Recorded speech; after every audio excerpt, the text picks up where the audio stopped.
Obviously, the title is quite shocking for myself. It was actually a slow construction of the concepts that I wanted to talk about, and this was the end result. The truth is that I didn't know that spandrels is the word I learned about in the evolutionary biology. I didn't know the translation in Spanish. Now I do. I will try the presentation to be less dense than the title. I'm going to try and focus, but doing through a path. I will talk about quite well-known concepts of the social cognition and the evolution of the social cognition. But I will try to focus on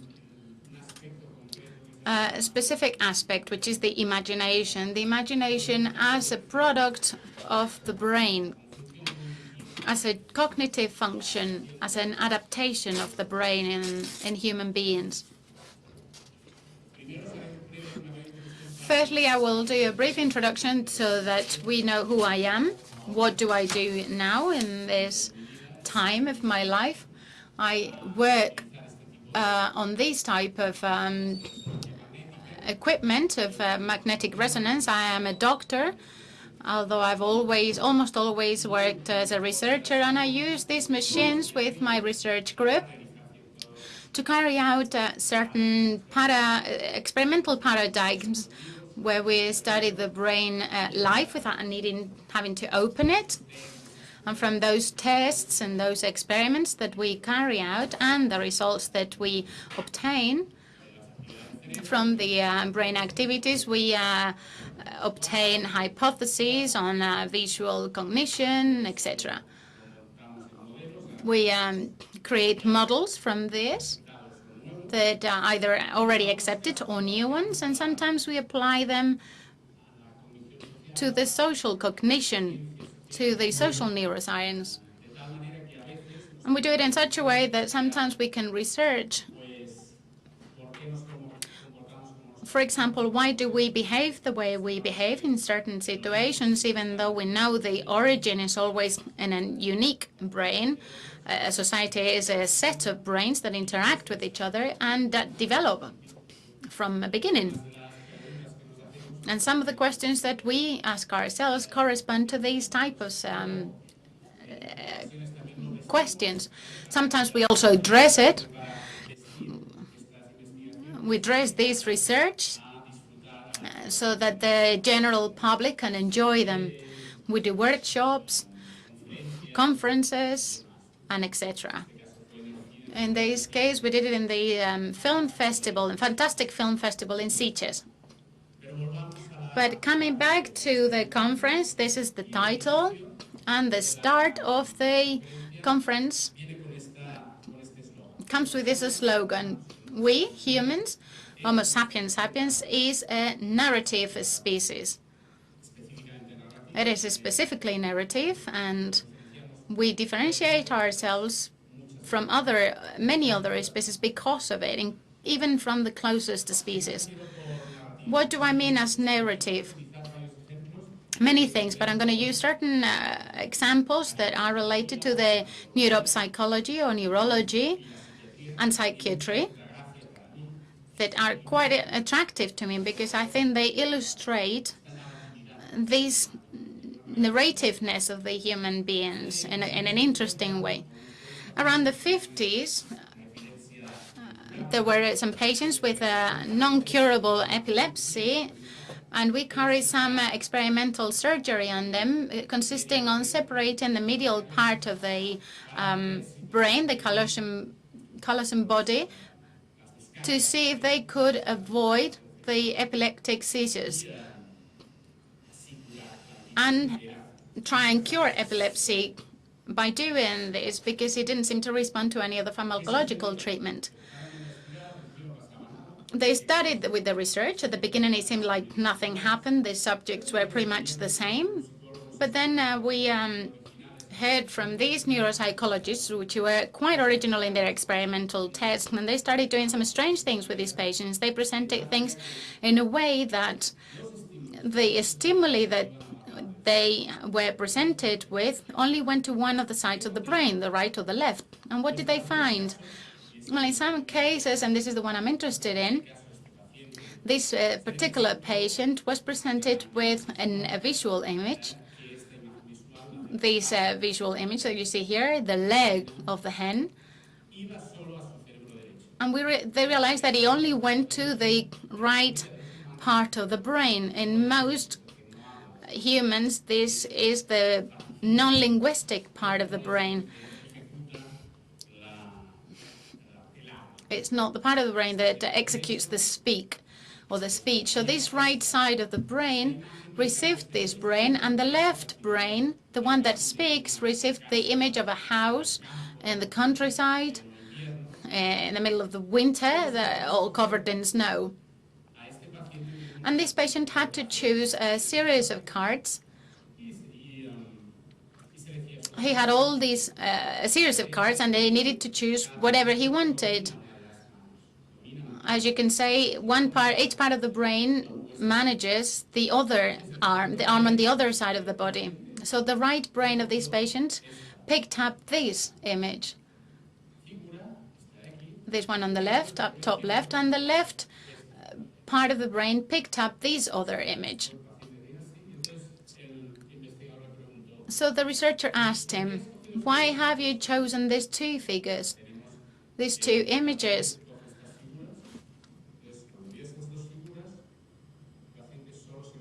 And the only thing the patient could say, well, this is a hen, and the spade is there to pick up the shit of the hen. He made up a story. He didn't know that this spade was, the left brain, the one that spoke, wasn't aware of the fact that the spade had been picked up for the right thing, because the left brain didn't know what the hen meant. So we invent stories, basically. And these patients, in order to be happy with themselves, they invent stories. Another interesting case, the anosognosia, is the denial of suffering a disease. Some neurological patients that have had some injury in the parietal lobe of the brain, and in some cases they deny the existence of their own pathology. In this, there are some patients that lose the use of a limb, a leg or an arm,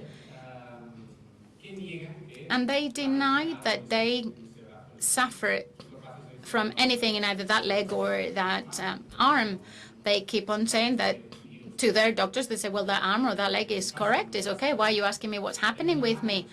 And the doctor may say, well, give me your hand with that hand. And the patient says, well, I don't want to give you my hand. No, I don't want to. They even recognize that the arm does not move, but they come up with a story to explain it. And they're the most strange stories that you can imagine. There are patients that have invented stories saying that they had an accident in a train many years ago. The arm was cut, and they had another arm put. And that the arm belonged to a person who couldn't move that arm. And they're not mad. They're not crazy, these patients. They could actually be capable of any other daily task. But they have to invent these stories. They deny the existence of the pathology, but they need to explain this denial, and in order to do that, they invent a story. Paramnesia is a neurological pathology, a very severe one, where the hippocampus is affected, and that is related to the consolidation of memories. And these patients, many of them are produced by chronic alcoholism, And they also make up invented stories about places where they are, where they actually not. There is a research from Ramatan who's talking to a researcher is talking to a patient in a hospital. It was on the 3rd floor of the hospital, and the patient insisted that she was at home in a different state than the one she was actually in, and she could look through the window and she would say, "This is the landscape around my house. Why do you keep on saying I'm in the hospital?" She insisted and insisted, and then the doctor took the patient out of the room and said, "Well, can you not see that there are some lifts and the patients are coming up in those lifts?" The patient turned, looked at his face, and he said, "Do you know, doctor, how difficult it's been for me to set up these lifts in my house?"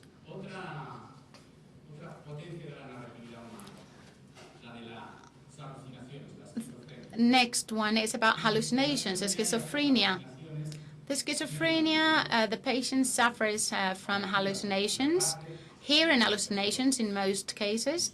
In other cases, these are visual hallucinations. And in many cases, the hallucinations has been referred to as the problem of the patients, but what the hallucinations tell you are actually the solutions to the problem. They invent stories that can explain in the logical mental scheme what they are actually experimenting. And the hallucination itself, the story, whatever is told, what the patient tells, the prosecution, the microphones, all that is actually a way to give peace to their internal health. So hallucination is not the problem, it's actually the solution in many cases thanks to that narrative. Another interesting case that for me illustrates better than any other this human narrative capacity is the Capgras syndrome. This syndrome has been known for centuries. It's a very peculiar syndrome. Normal subjects behaving in a normal way. They have a preserved intelligence. However, they have a specificity or a particularity.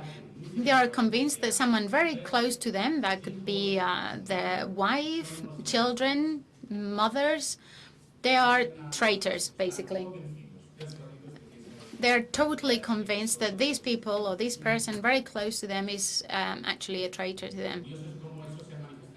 The interesting thing is how this has been manifested throughout history. In the 18th century, these traitors, what they did,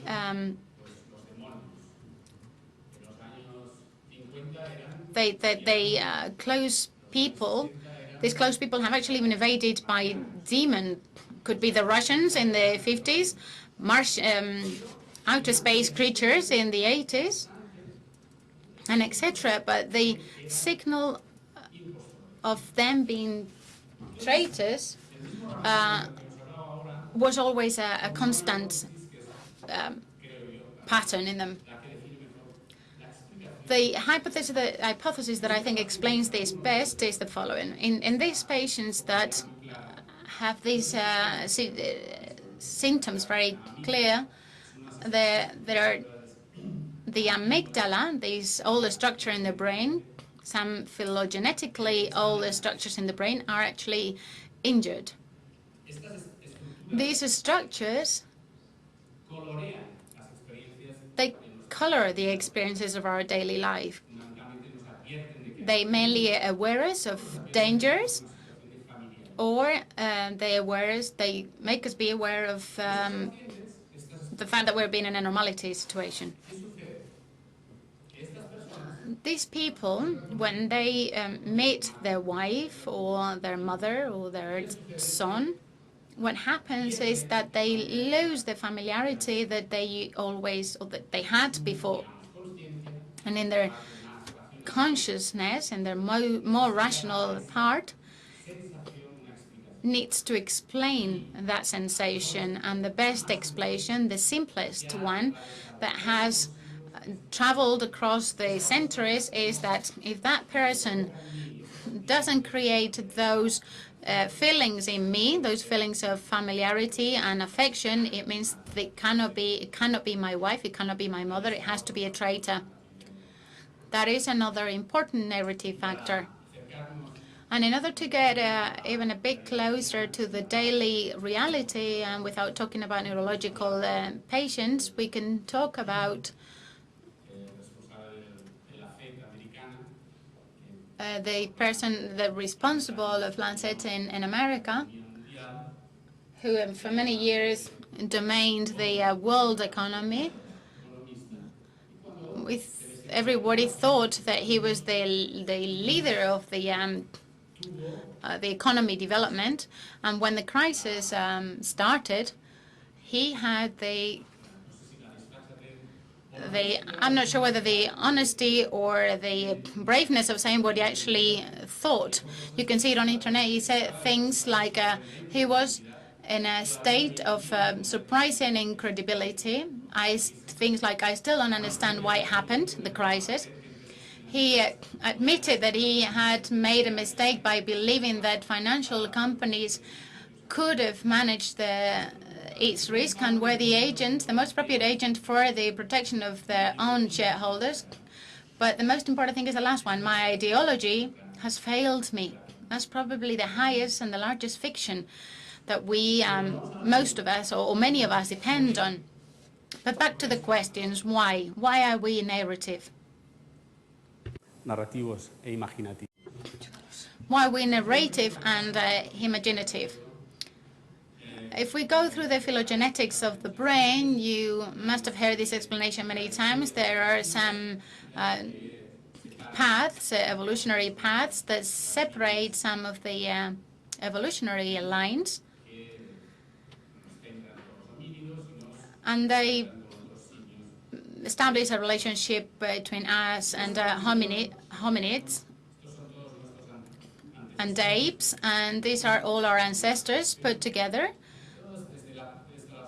And all of them, from the Australopithecus afarensis to the Homo sapiens sapiens, we have gone from a brain of 414 milliliters to a brain of 1,350 milliliters.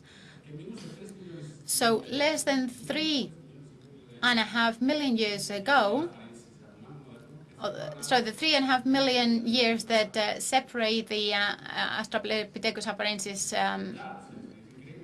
from the Homo sapiens, the modern human, the brain has gained a bottle of 1,000 centiliters.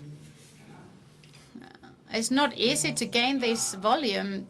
If we see the relationship between the body mass and the brain case volume, we will see that the Homo line, we have gone from a brain of about 700 cc's to a brain of 1.5 liter almost, without gaining body mass. However, the large apes still have an opposite ratio to ours.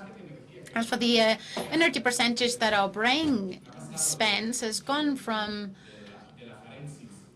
afarensis, it was around 10%, to almost 25% of the energetic consumption, the global energetic consumption by the body. Sorry, by the brain, with respect to the rest of the body. This is enormous. Another example is the change in the encephalization quotient from monkeys to the human. The quotient has raised by 6 or 9 times, and between mouse and rat, the quotient, the encephalization quotient, has pretty much stayed the same. Why so quickly, and why so much?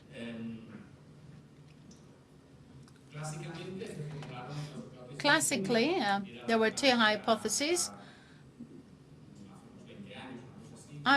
until 20 years ago, the classical hypothesis was the ecological hypothesis.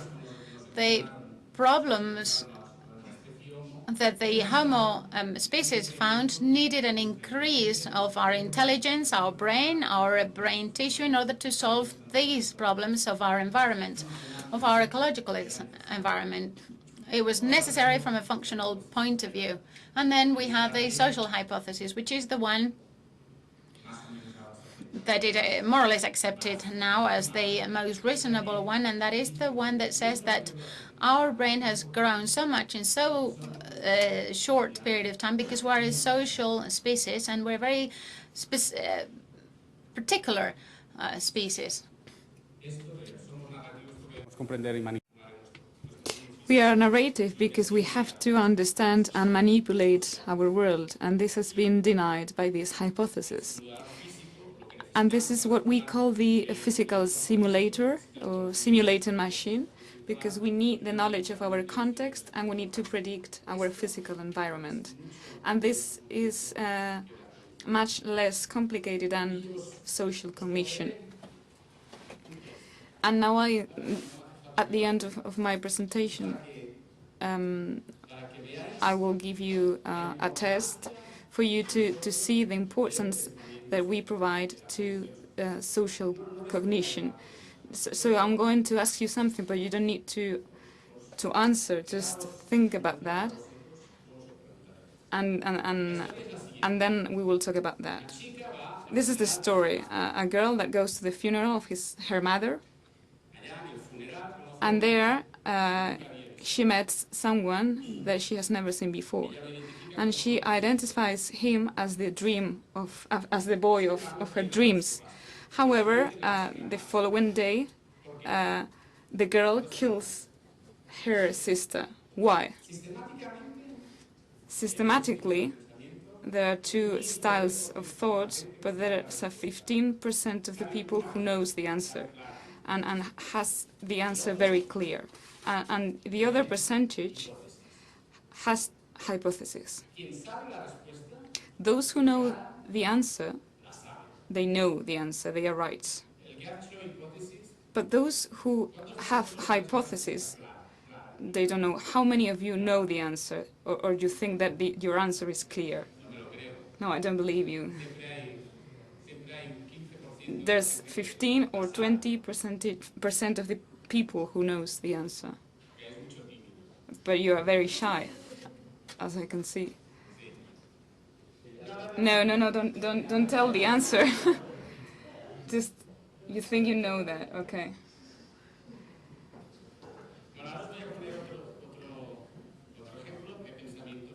And now I'm going to set another example of physical thought that can help you know the answer. It's a rational thought.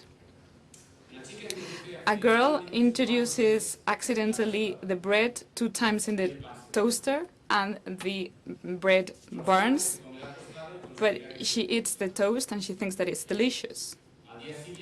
Next day, he increases the level of the toast, the heat level of the toaster. Why? Because she likes the toast. So now let's go back to our problem. A girl goes to the funeral of her mother, and there he meets the man of her dreams, and then she loses that trace of this man, and at the following day the girl kills her sister. Why? So now you can think about the problem. Because she wants to go to another funeral to see if she meets the man of her dreams at the funeral, at the other funeral, and that's why she kills her sister. So the conclusion is that there are many people who find this solution. Is this the case? Have you ever found this solution? You are rare people.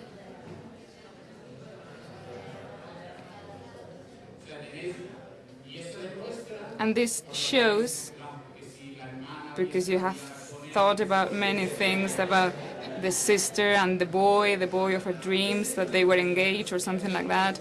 This is the social feeling. This is what complicates our lives. Things are much more simple, easy.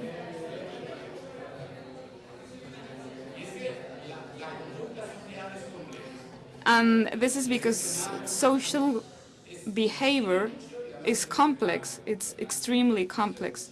This is a joke from an American newspaper where a white meets a black man, and they it's like a parody of what they think before saying hello. What are the risk factors? He's black.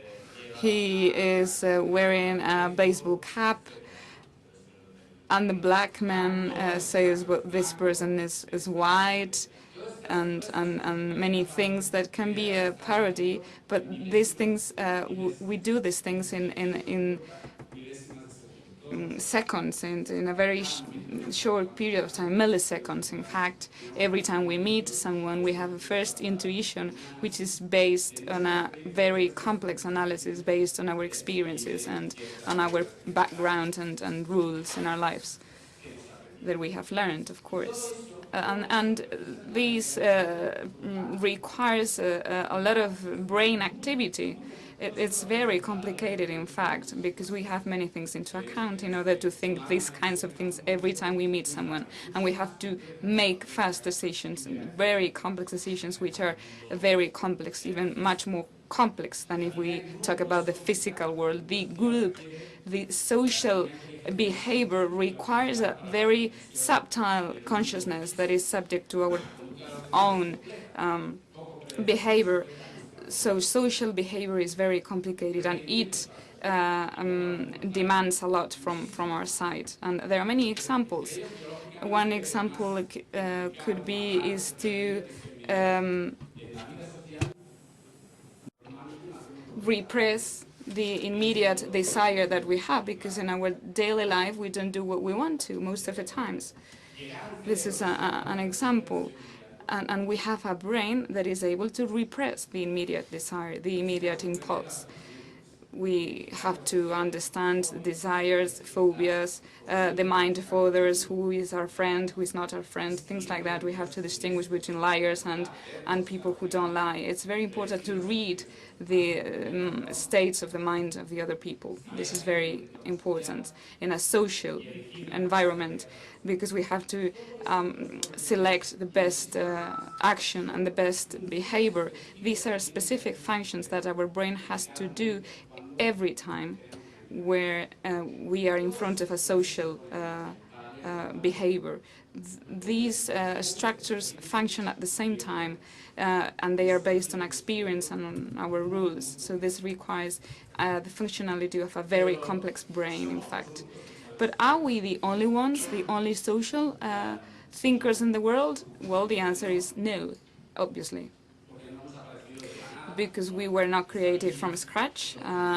There is a phylogenetic line that I mentioned before, and we have many other social complex interactions in the world. Baboons, for example, behave socially as well, by means of the alpha males, and other baboons act all by themselves. They don't speak. They don't speak, but they agree. I mean, they agree to have sex, and one is the one who is going to be the baboon looking for the alpha male, and the alpha male goes with them, and the other has sex, and the other day is the other way around. But we have to create this alliance, this agreement, this scenario to have sex. And this is the structure of the hierarchical worlds. And in this case, in the chimpanzees, we have also another example. The alpha status has to do with alliances, much more than with brutal strength or something like that, or force. and we have many other examples. But the question is, what is the difference? What differentiates us? What are the social characteristics that differentiate ourselves? A concrete, specific example is being provided by applying different games that were discovered by behavioral economists that are called the moral dilemmas. One is the ultimatum dilemma that you may be familiar with. We have two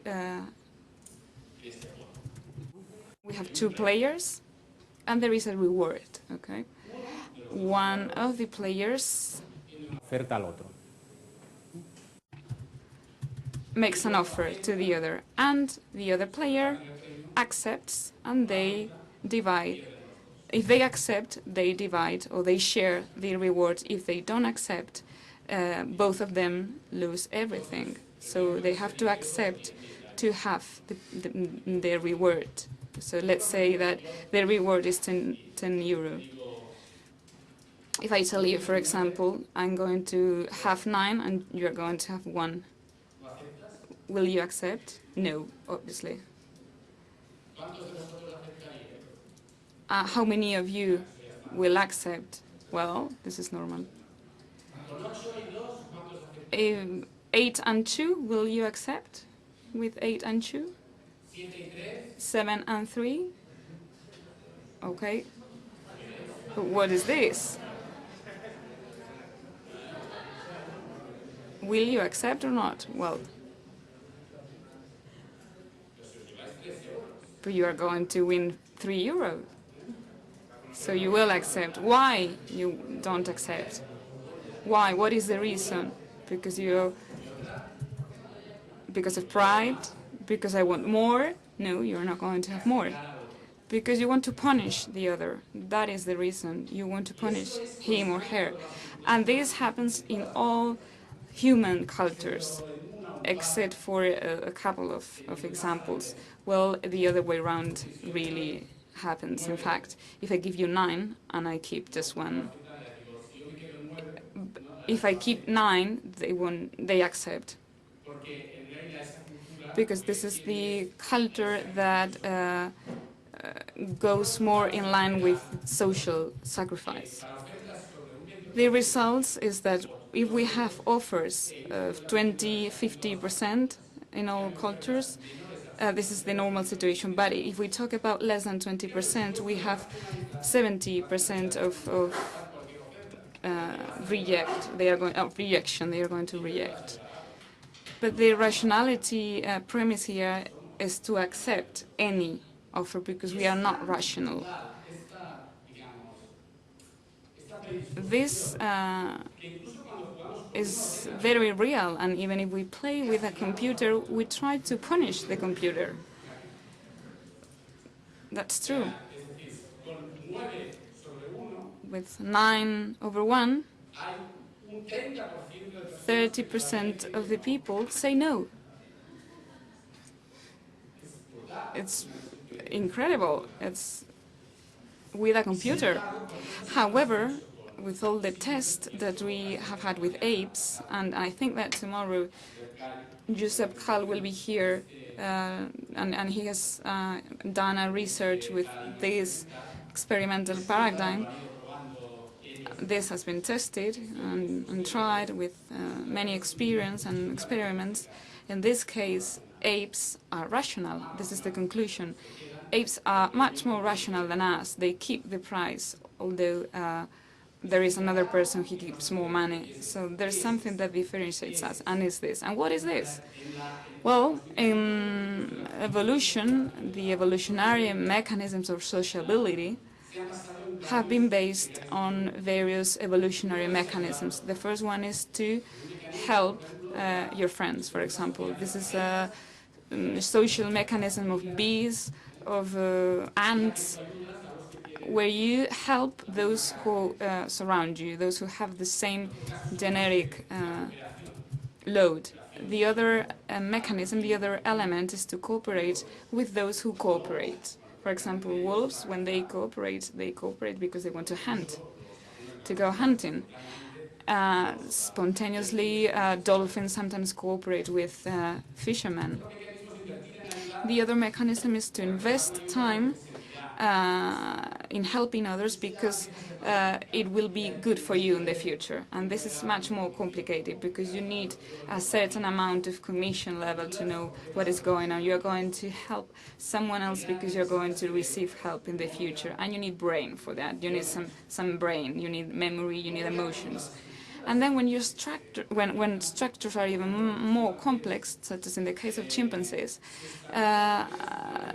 we establish very complex social rules.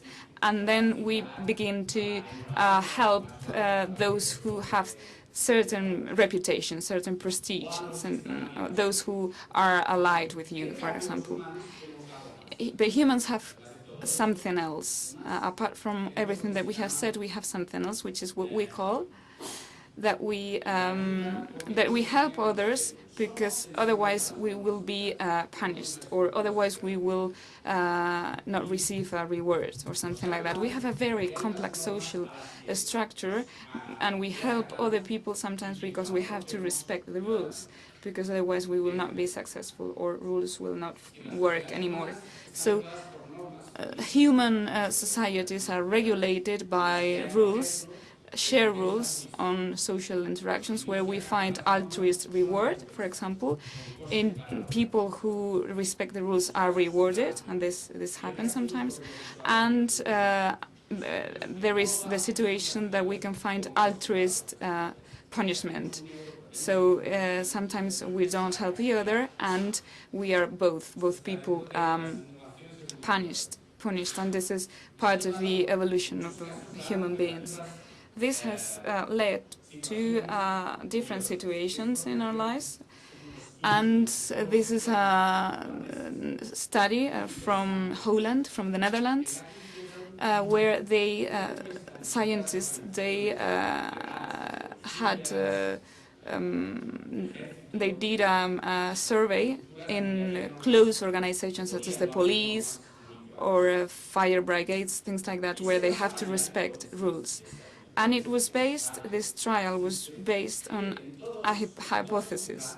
And the hypothesis is that in all the societies, there is 15–20% of people who are cheeky, who are selfish, so to speak. And this happens systematically in all the society. We all know people like that in our families or in our friends. People are cheeky. And look into the social structures with very clear rules, they realize some things. They try to observe, to see that in this kind of social structures, selfish people, cheeky people, were more or rely more on the boss, on rules, on structure at a higher level.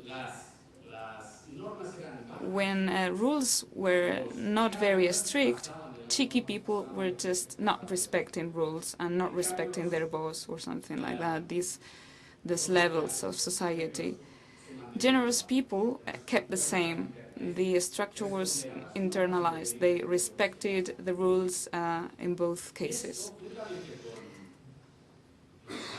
If we link these kinds of studies with what we know about social cognition, can say that social structures, social rules are much more related to a benefit because we control cheeky people and not because we organize in a very adequate way. I mean, justice, social structures are there to control cheeky people, to control that they respect the rules. And this is the origin of civilization, otherwise they won't be necessary. So what? This is the question.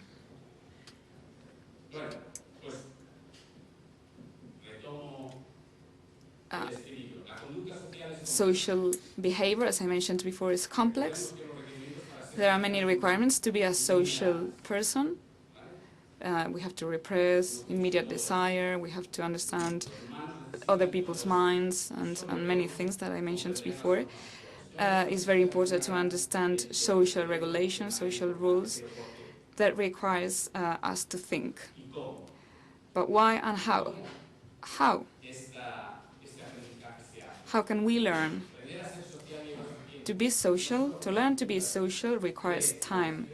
Not only with pre-established structures we will be able to accept regulation, and that is why social simulation is very important. It's very important to have scenarios that allows us to know elements that are involved in social interaction, situations, roles, aptitudes, markers, social causality, a context where we need to learn to be social.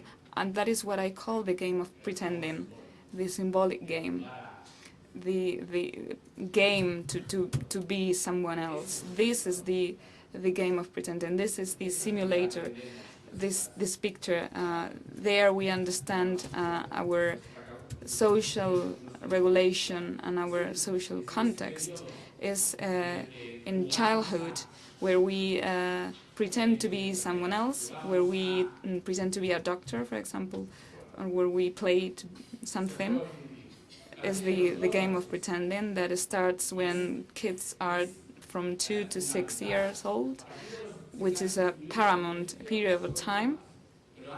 Then from 6 years old on, they don't use games as much, and they start practicing what I call the symbolic game, the social game. And this is the game of pretending I'm referring to. This laboratory where we learn to be citizens or social citizens. So what?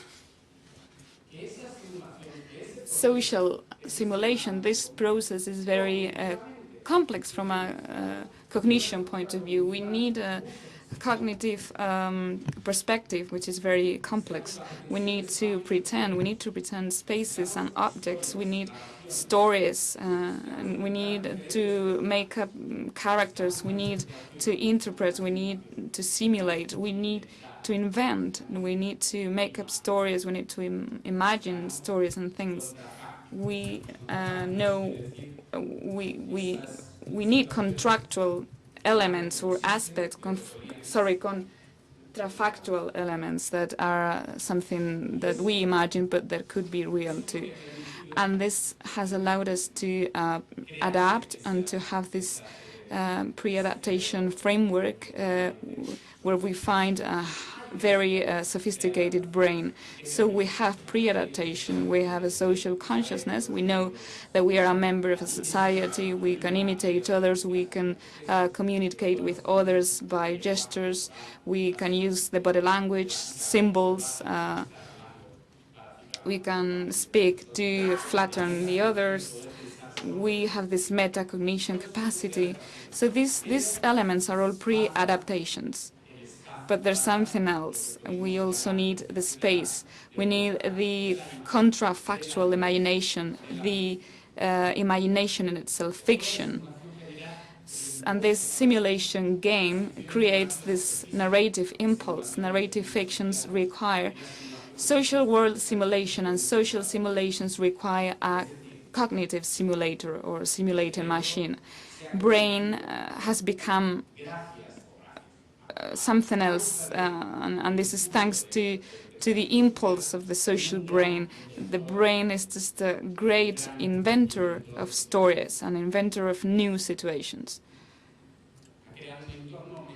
It has created a cognitive and mental environment that combines the different elements to have the social interaction that didn't exist before.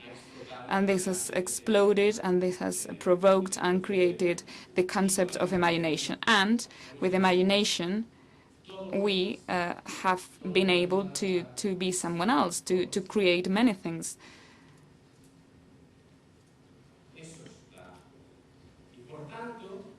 Therefore, and that's why I mentioned the spandrels at the beginning, because imagination is secondary to social cognition. It's a secondary effect of social cognition. the imagination is a spandrel, and spandrel, by spandrel I mean many things. I mean that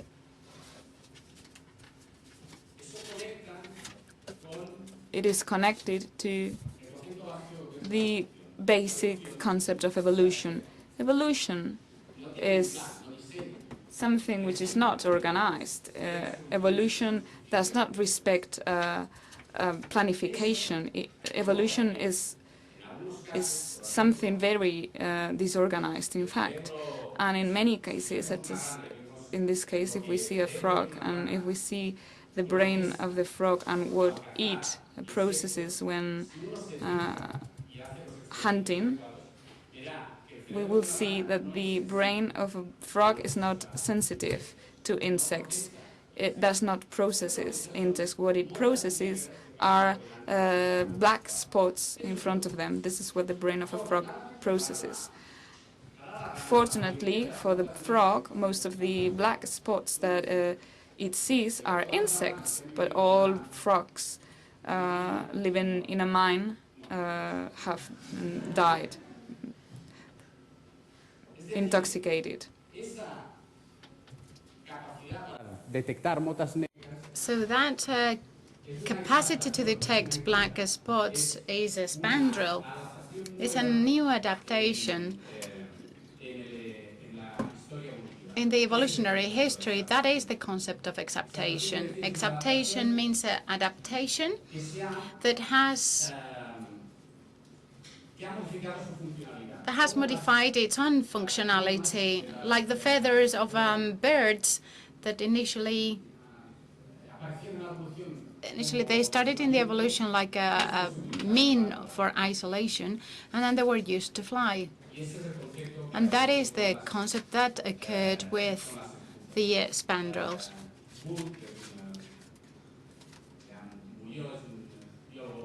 Gould is already died, but he was an evolutionary biologist. He came up with this concept of the spandrels, and that is the exaptations. So what are the spandrels? Are architectonical structures that are between the arches of certain architectural structures.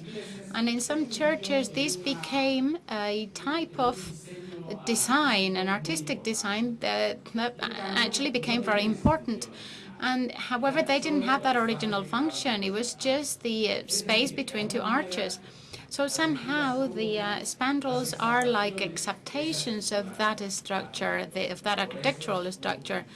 That's why Gould used that expression of spandrels. And that's why I use it as the game.